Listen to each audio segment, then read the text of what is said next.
Alright guys, this video is just going to be a quick rundown of my exact settings. A few of you asked for it, and I've seen a lot of questions on the forum. So I'm just going to cover my Moza R9, bass and pedals, the setup I have here, how to match them in the game in Assetto, and then one other thing that you need to adjust based off of my settings if you're going to use them.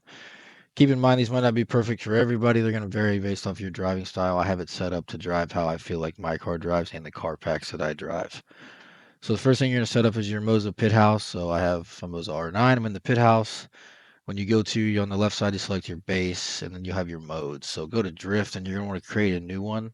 Like you can see, I have two here that I was testing, and that'll save it as a preset. So that's how you save it once you get done with this, but just hit create preset. Once you're done with it, it'll always stay there so you don't lose them. So max steering angle, I have 900. Soft limit is 1, and I have it set to soft. The limit strength is soft, and limit game force strength is off. Game force feedback intensity set to 80%. Max output torque is 100. And max wheel speed is at 40. You can increase this if you want. I don't think you need to because based off force feedback on an R9 specifically, it's plenty fine. Advanced settings, so force feedback interpolation is at 0. Natural dampening is at 7. Natural friction is at 15. And inertia is at 175. Wheel spring strength is at 0. You don't want this mechanical resistance. If you're grip driving, it's different, but for drifting, I don't like it, nor do I want it. Direct input effect tuning is at 100. Game dampening is set to 50. Game inertia is 50. Game friction is 50.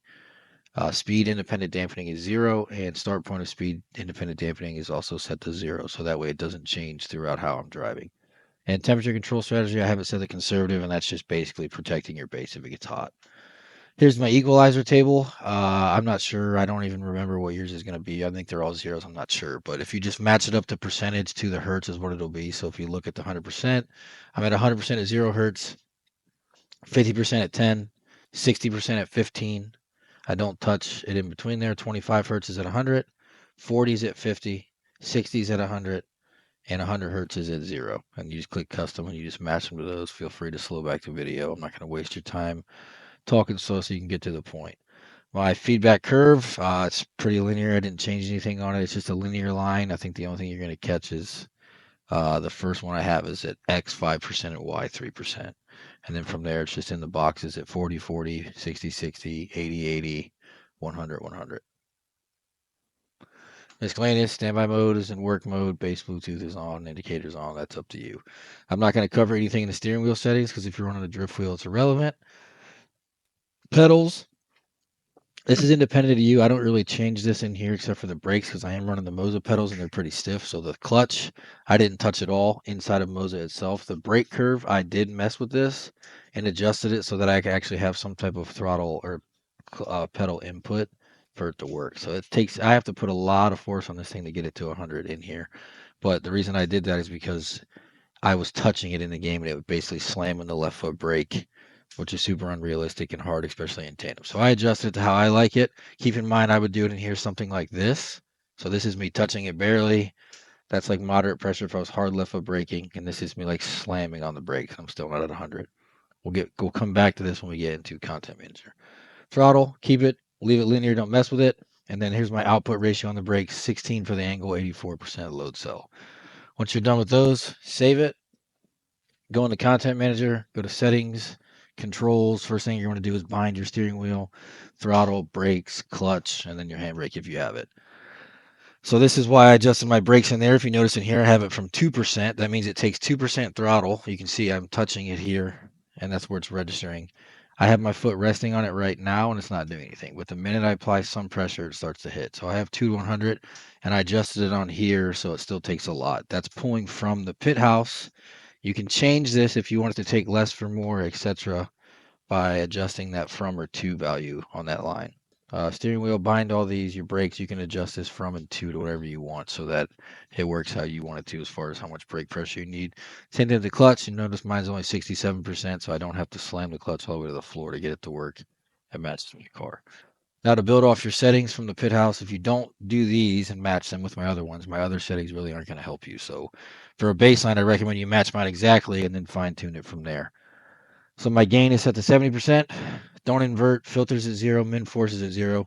Curb effects and road, this is all on you. If you're grip driving, you're going to want these. For drifting, I don't like it because it gives me false inputs that in drifting, I don't think you notice that much. I do have curb at 2%. Road effect, I run at 0. Slip and ABS are both at 0. I don't run enhanced understeer or soft lock. I don't run experimental options, although I would click this and set these to 0 first if they're not, and then unclick it. It might not make a difference. I just did it for safety. Lower speed force feedback reduction. So low speed threshold is 10 kilometers an hour. Reason that's there so that you don't have a ton of force feedback when you're barely moving, and it's not trying to break your hands when you're not doing anything. Low speed strength is 0. Center boost gain 0. Center boost range is 0. And don't enable force feedback post processing.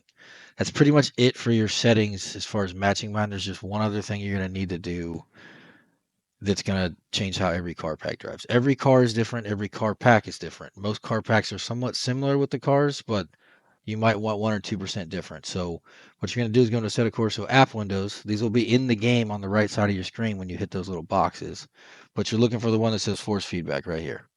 Notice that's on my screen 1. So I drive on screen 2. Screen 1 has my force feedback and like chat, some other stuff. In the game, you're going to adjust that force feedback down or up based off how you want it for that car. As a reference, if you're driving any of the BDC cars or delivery cars with these exact settings on PitHouse and Content Manager, I run anywhere from 38 to 45% in-game force feedback per car. And that's usually where I start at. They're all going to be 100 by default. So I lower it down to 40 and then I drive it, do some figure eights, and then I tweak it down, tweak it up until I like it, and then I save it for that car. So I would match everything to what I just did. Drive one of those cars too. See if you like it before you start tweaking it. Because if it's a car pack I don't drive, I can't really give you any input. And that's really the last thing you need to set up as far as your settings goes. As long as you're set up in the game, in the PitHouse and Content Manager, make sure you save all your settings. Make sure everything's mounted how you want, and then it should work out for you. Works great for me. You see the videos, see how I drive it. I don't have any problems. You can bump up the force feedback maybe. I don't like a ton of strength on it. It's just unrealistic. It shouldn't be fighting me to counter steer. It shouldn't be fighting me to make an input. It's fairly smooth in drifting, but feel free to adjust it how you want. Hopefully this clarifies it for you guys and helps. And if you have any questions, just drop a comment. See ya.